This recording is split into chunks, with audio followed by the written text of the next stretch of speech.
أهلا وسهلا بكم متابعي أفلام الخمسين الكرام، حبايبنا متابعي أفلام الخمسين. شكرا لكم على دعمكم المتواصل، وإن شاء الله نستمر بيكم ومعاكم. ويلا بينا علشان نبدأ فيلمنا الجامد ده.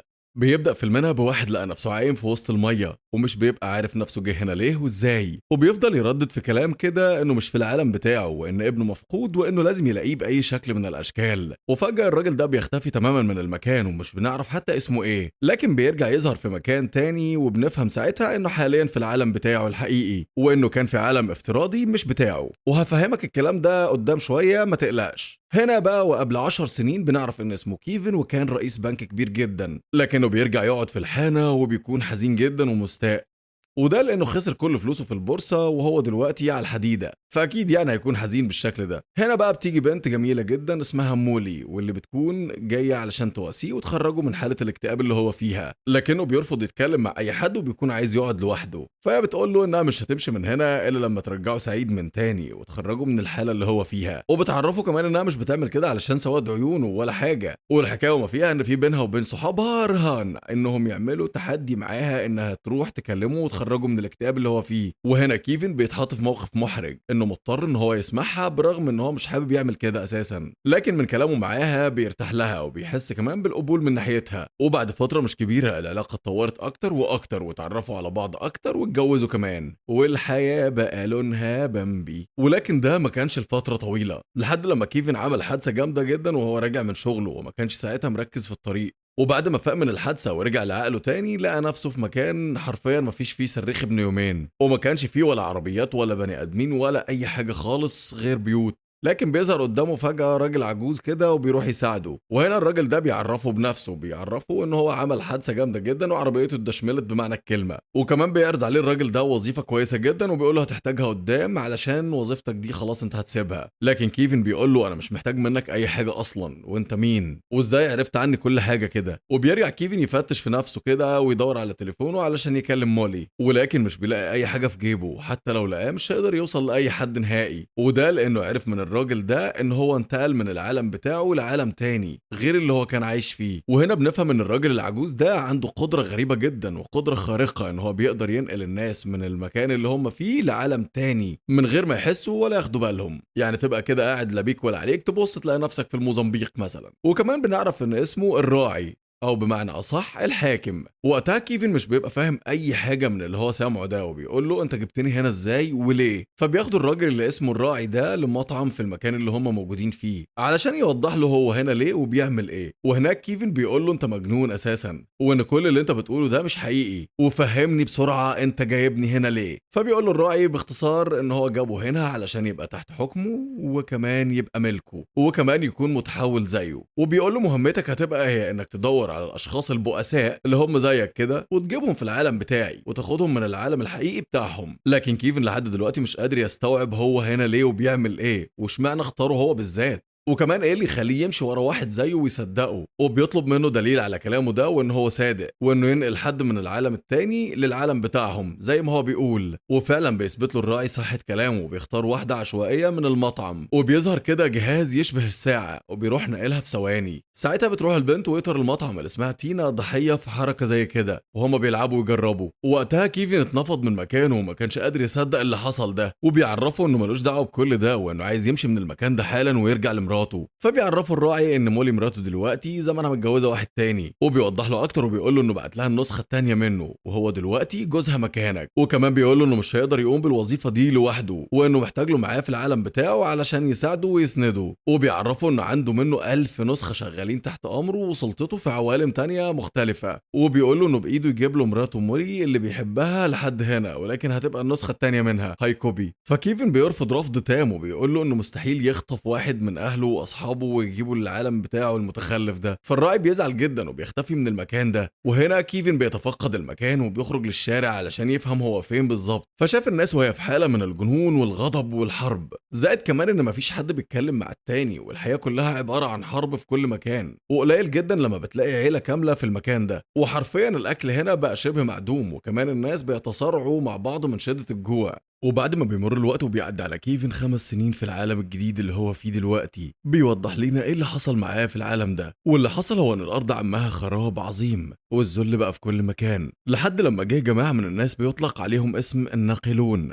وكانوا الجماعة دول بيستخدموا أجهزة بيقدروا من خلالها ينقلوا البني آدمين إلى عوالم مختلفة أو ما يسمى بالفراغ اللي كيفن فيه حاليا. وحرفيا العالم الحقيقي اختفى منه مليارات البني آدمين واتنقلوا للعالم ده. وبعد فترة طويلة رجع السلام يعم الكوكب من تاني، ولكن مش لفترة طويلة، لحد لما ظهر الراعي وتولى حكم العوالم دي، ومن بعدها رجع الخراب من تاني، وكمان لغى فكرة الإيمان والسلام من العوالم دي. وبنشوف كيفن اللي بقى في العالم ده شبه منبوذ، وكل الناس في الشارع بتقول عليه مجنون، وده علشان رفض عرض الراعي ليه. وكيفن علشان يقدر يتعايش وسطهم غير اسمه واشتغل في شركة مجهولة الهوية علشان محدش يعرفه. وطول الفترة اللي كان كيفن فيها في العالم ده بتفشل كل محاولاته في سرقة جهاز النقل وإنه يقدر يخرج من العالم اللي هو فيه، لحد ما اتعرف على واحد بالصدفة في المكان اللي هو بيشتغل فيه اسمه جابرييل. وكيفن كان متعود كل فترة يجيب له بعض الصحف من الكتب الدينية، بس كان بيديها له في السر، ولأن الكتب دي كانت ممنوعة في العالم ده. والمكان ده بيكون ماشي بسياسة معينة، وهي إن مفيش أي حاجة إلا لازم يكون ليها مقابل، يعني اديتني حاجة لازم أديلك حاجة. فمقابل إن كيفن كان بيجيب له الصحف الدينية دي، كان مستني من جابرييل إنه يجيب له جهاز النقل علشان يقدر يمشي بيه. وبعد ما بيمشي كيفن من الشغل بتاعه بيروح عند سينما كده متعود يروح فيها على طول، وبنعرف إن السينما دي عبارة عن بوابة لمشاهدة العوالم الأخرى الحقيقية. ولكن بتبقى فيه مشكلة كبيرة جدا، وهي إن سعر التذكرة في السينما دي غالي جدا وبفلوس كتير جدا جدا. فطبعا ما كانش حد في المكان ده بيقدر إن هو يدخلها، وده لأن محدش كان قادر على سعر التذكرة أساسا. وبنشوف كيفن بيقابل صاحب السينما روسو، وبيطلب منه انه يوريه مراته مولي في العوالم الاخرى، وهي حاجه تهون عليه غربته. وروسو بيطلع جدع وبيعمل معاه حركه جدعنه وبيدخله من غير فلوس خالص، وكمان من غير ما اي حد ياخد باله. وساعتها بنعرف ان كيفن جه هنا كتير، وفي كل مره كان بيدور على موني وما كانش بيلاقيها. ولكن المره دي حصلت المفاجاه، وبعد ما دور كتير جدا في مشاهده العوالم دي بيلاقي كيفن اخيرا مولي. فبيطلب من روسو انه يحدد له موقعها بالظبط علشان لما يلاقي جهاز النقل يروح لها بسرعه. لكن روسو بيقول له ما اقدرش اعمل حاجه زي دي، ولو الراعي شم خبر عن الموضوع ده هيقتلنا بدون رحمه. وعرفه ان كل اللي هيقدر عليه دلوقتي ان هو يخليه يشوفها وبس. فبيخرج كيفن من المكان وبيرجع يتمشى تاني في المدينه، وبيلاقي الناس عاملين مظاهرات في الشارع. فبيروح وبيدخل وسط المظاهرات دي، وبيلاقي كمان زميله جابرييل موجود في المظاهره. وبنعرف ان المظاهره دي معموله علشان الشرطه مش راضيه تدخل الناس المدينه اللي هم بيعيشوا فيها علشان هيدمروها. وفي وقت ما كانت الشرطه بتمنع الناس بالقوه، قدر واحد من الناس دي ان هو يهرب وعدى الحواجز وكمان اختفى في ثواني. واكتشفنا انه قدر يهرب لانه كمان كان معاه جهاز النقل. ومن بعد اختفاء الراجل ده الشرطه بدات تضرب في الناس بكل قوه. فبياخد كيفن جابرييل وبيروحوا يستخبوا في احد البيوت القريبه. وهنا جابرييل بيقول لكيفن ان الراجل ده قدر يهرب لانه من اتباع الراعي وكان معاه جهاز النقل. فبيقول له كيفن حلو ده، انا بقى محتاج منك ان انت تجيب لي الجهاز ده بسرعه جدا. ولكن جابرييل بيقول له انه حتى لو جاب له جهاز النقل ده لازم يعرف يستخدمه ازاي علشان ممكن ينقله في عالم تاني خالص. وبعد لما الدنيا بتهدى بيقوم كيفن وبيخرج وبيعدي على السوبر ماركت علشان يجيب له حاجه ياكلها. وهو في السوبر ماركت شاف طفل صغير عمره حوالي كده سكة 7 سنين. ولكن حصلت حاجة غريبة جدا للطفل ده، وهي ان الطفل ده اختفى في لمح البصر ورجع ظهر تاني في ثواني. ولما كيفن بيركز في الطفل ده بيفتكر ابنه على طول، اللي اختفى هو كمان من زمان ساعة لما كانوا بيتسوقوا في احد المحلات هو ووالدته موني. وده خلاه يزعل جامد على ابنه انه ما قدرش يعمل له اي حاجه. ولكن بعد شويه بيقدر كيفن يتخطى المحنه دي، واثناء ما كان ماشي في الطريق بيقابل واحد اسمه نادر، وده بنعرف ان هو ساكن جنبه في نفس العماره. وكمان نادر ده بيطلع معاه جدع جدا وبيقول له انا عارف انك جعان دلوقتي، وعارف ان انت كمان عايش وحيد، فيا ريت تيجي تتعشى معايا النهارده. ونادر ده يا صاحبي عنده عيله مكونه من بنتين ومراته. وهنا بيعرف نادر كيفن انه عارف عنه انه عنده معلومات كويسه جدا في الدين، وانه فاكر احداث كتيره جدا من العالم الحقيقي. وبيكون القصد من كلامه انه يعلم اولاده اي حاجه من اللي هو فاكرها. لكن كيفن قبل ما يتحمس للموضوع وهيقول كل اللي في دماغه، فجاه بتضرب صفارات الانذار في كل مكان في المدينه. فبيجروا يشوفوا الاخبار بتتكلم عن ايه. وبنعرف ساعتها ان الراعي قرر يرجع للعالم تاني بعد غياب، ودي كانت سنوات طويله من اخر مره قابل فيها كيفن. وكيفن بعد ما سمع الكلام ده اتجدد فيه الامل تاني انه يقدر يخرج من هنا. تاني يوم بياخد بعضه وبيروح لروسو علشان يقدر يشوف مولي. لكن روسو بيدخله بالعافيه المره دي وبيقول له في الانجاز علشان انت كده هتعمل لي مشاكل كتير قوي مع الراعي. وهنا كيفن بعد ما قدر يشوف مولي للمره التانيه وكمان اتعرف عليها بالسلسلة اللي كان مديها لها يوم اختفاء ابنهم، وبيطلب من روسو المرة دي إن هو يحدد له موقعها، فبيعرفوا روسو إن هو حتى لو جاب له موقعها مش هيقدر يروح لها علشان هو لسه ما جابش جهاز النقل، وبيقول له الوحيد اللي هتعرف تاخد منه جهاز النقل هو الراعي، ودي فرصة كويسة ليك إنه راجع للعالم ده تاني. وبعد شوية بيمشي كيفن بيروح لجابرييل وبياخد منه مسدس علشان يهدد بيه الراعي، فبيقابله جابرييل وبيديله المسدس بس بيوصيه ما يظهروش قدام الناس لأنه ممنوع، وبيعرفه كمان إن اللي في دماغه ده هيوديه في 60 داهية، وبيقول له أنت عايز تظهر قدام الناس كلها وفي إيدك مسدس وكمان هتقتل بيه الراعي، أنت أكيد بتفكر في انتحارك. بس كيفن مش بيهتم بكلامه ده وبياخد المسدس وبيمشي. وبعد ما الليله دي بتعدي وفي النهار بيظهر الراعي في المدينه وبيدخل المطعم اللي متعود ان هو يروح له، وهناك كانت الحراسه مشدده جدا في كل مكان، وفي المقابل الناس كانوا بيتهافتوا ان هم يقابلوا الراعي ده لانهم بيعتبروه الاله بتاعهم. لكن كيفن ما كانش بيفكر غير ان هو عايز يدخل للراعي، ولما اخيرا لقى الفرصه قدامه والشرطه ملخومه جري بسرعه ناحيه المطعم ودخل الراعي. ولكن قبل ما يضرب عليه نار بيختفي الراعي في لمح البصر. وقتها الشرطة بتضرب نار على كيفن في كل مكان، وده علشان في ايده مسدس، وبيفضل كيفن محبوس في المطعم اللي لقاه مرة واحدة اتغير لمكان تاني، ودي حاجة غريبة. ولما بيخرج من المكان بيتفاجئ ان هو لسه قدام المطعم، وهنا بنعرف ان دي حركة من حركات الراعي علشان تخليه يتشتت.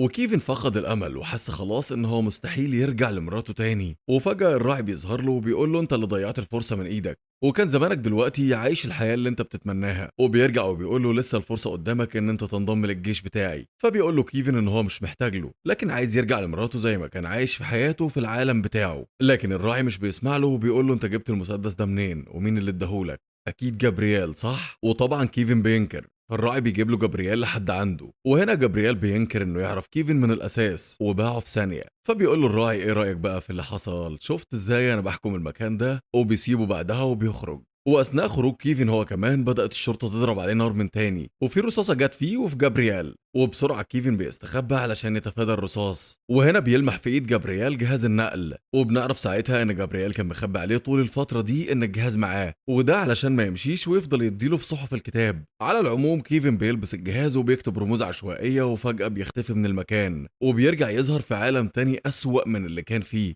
ومش بيقدر يحدد الرموز الصحيحة بتاعة العالم الحقيقي، وبيفضل يكرر ويكرر ويعيد في الرموز وبيتنقل من عالم لعالم لحد ما في الآخر بيرجع في نفس البحيرة اللي كان فيها في الأول. وهنا بنفهم إن ظهور كيفن لأول مرة كان في البحيرة دي كانت آخر حاجة وصل لها بعد كل المحاولات اللي عملها خلال ال10 سنين اللي بعد فيها عن مولي. وبنشوفه بقى وهو طالع من المية وبيستخدم الجهاز وبيختفي من المكان، ولسه لحد دلوقتي عنده امل انه يرجع لعيلته ومراته. وحاليا بيرجع يظهر في عالم تاني، وفجأة لقى نفسه جوه مستشفى امراض عقلية، وكمان بيقابل جابرييل في العالم ده لكن بهيئة دكتور، لان زي ما انت فاهم الشخص فيه كذا نسخة منه في العوالم المختلفة. فبيتصدم كيفن لما بيشوف نسخ كتير جدا منه في عالم واحد، والنسخ دي بدأت تطارده في كل مكان. فبيفضل يجري ويجري لحد ما بيوصل لأوضة فيها مرضى نفسيين، وهناك بيشوف تينا البنت بتاعت المطعم لو تفتكرها، فبيروح لها وبيتكلم معاها. وساعتها تينا بتعاتبه لانه السبب في تدمير حياتها بالشكل ده، وانه السبب في نقلها للعالم ده، وانه خلاها مجرد تجربه لجهاز الراعي. وهنا كيفن بيحس بالذنب لانه حرمها من بيتها وعيلتها، لكن في الوقت ده بيهجم عليه نسخ جابرييل وبيفضلوا يضربوا عليه نار، لكن بسرعه بيستخدم جهاز النقل وبيتنقل لعالم تاني. وهنا كيفن بيشوف نسخه طبق الاصل منه في العالم ده،